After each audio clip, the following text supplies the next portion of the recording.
Kejaksaan Agung diminta membongkar sebuah perkara yang diduga dimainkan Zarov Richard dalam pusaran suap hakim kasus Ronald Tanur. Desakan ini mengacu pada temuan tumpukan rupiah hampir 1 triliun di rumah Zarov.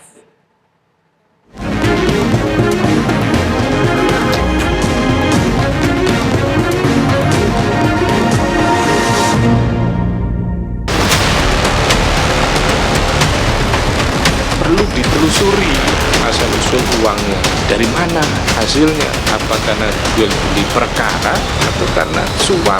Jadikan momentum ini untuk membongkar mafia tadi.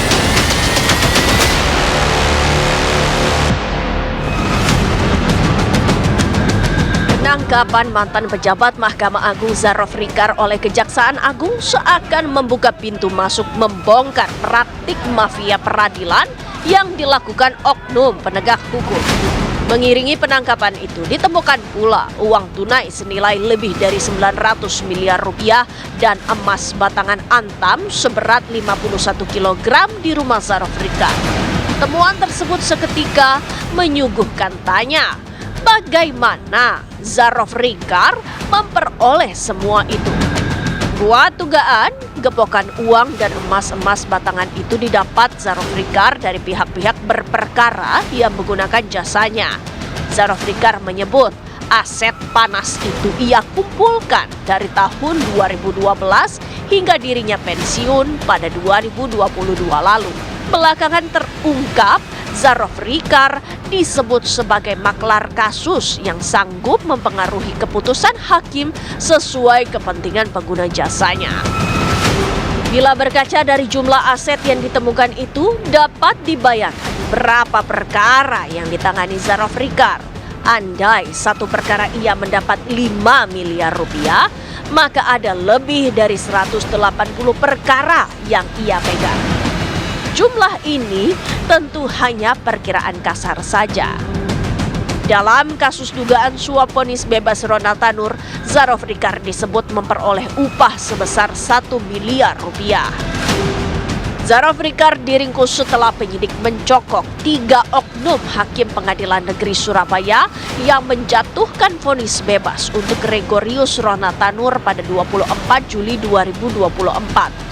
Menyertai penangkapan 3 oknum hakim itu, penyidik juga melakukan penggeledahan di sejumlah titik dan menemukan uang tunai senilai 20 miliar rupiah.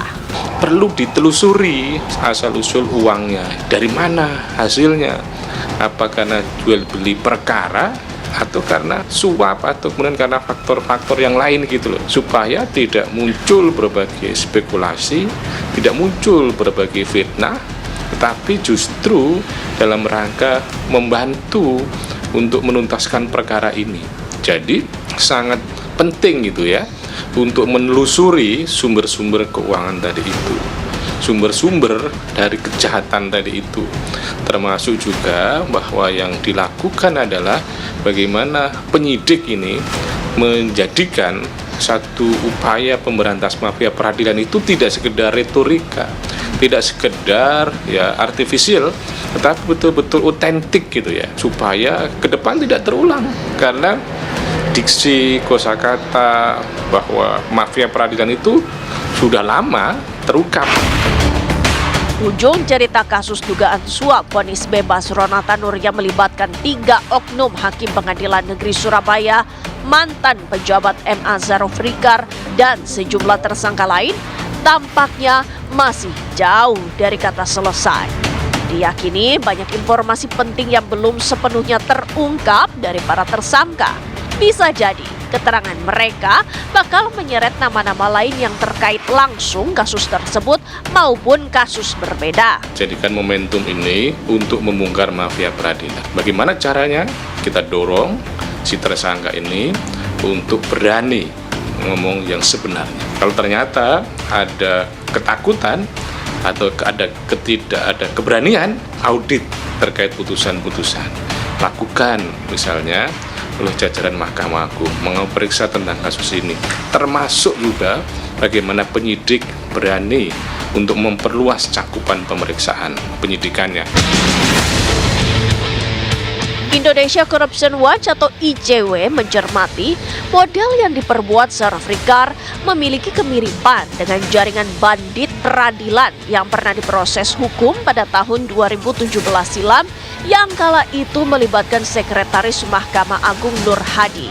Kemiripan Zulfikar dan Nur Hadi, yakni keduanya bukanlah seorang hakim Mahkamah Agung, namun perannya sebagai makelar kasus membuat mereka memiliki pengaruh kuat terhadap putusan hakim. Bagi pemerhati hukum, khususnya pemantau peradilan, penangkapan Zulfikar ini bukan lagi sesuatu yang mengejutkan. Kenapa? Karena kalau kita cermati lebih lanjut, pola yang dilakukan oleh Zarok ini hampir serupa dengan yang dilakukan oleh jaringan mafia peradilan lainnya yang pernah diproses hukum pada tahun 2017 lalu, yaitu Nur Hadi, Sekretaris Mahkamah Agung, di mana keduanya meskipun bukan merupakan hakim, tapi memperdagangkan pengaruhnya untuk bertindak sebagai perantara untuk menghubungkan antara pihak yang sedang berperkara dengan hakim yang sedang menangani perkara tersebut, yang mana itu membuka ruang negosiasi di mana outcome-nya adalah putusan pengadilan yang menguntungkan salah satu pihak tersebut. Kasus dugaan suap vonis bebas Ronald Tanur yang menyeret 3 oknum hakim PN Surabaya dan mantan pejabat MA Zulfikar boleh jadi layaknya puncak gunung es praktik-praktik pencoleng peradilan. Meski begitu diakui, tak mudah bagi pihak-pihak berwenang mengalirkan angin perubahan menuju ke arah yang lebih baik. Sebab untuk mengarah ke sana, tidak sekedar butuh langkah besar dan berani, namun juga kemauan segenap pihak. Dengan begitu, solusi permasalahan hingga ke akar persoalan dapat digapai. Meskipun jaringan mafia peradilan itu pernah ditindak oleh aparat penegak hukum, tapi praktiknya masih tetap ada sampai saat ini. Ada 2 kemungkinan yang ICW lihat di sini.